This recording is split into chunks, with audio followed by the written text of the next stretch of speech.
జతగా ఉండే వరమే నువ్వే ఇస్తే ఇంకేమి కావాలి జన్మకి.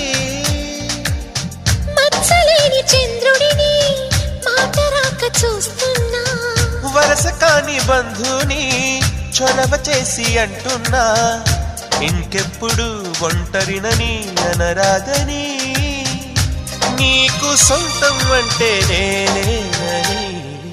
కొమ్మ కొమ్మ విన్నావమ్మ కోయిల వస్తుంది, వస్తూ వస్తూ తనతో వెన్నెల వెలుగులు తెస్తుంది.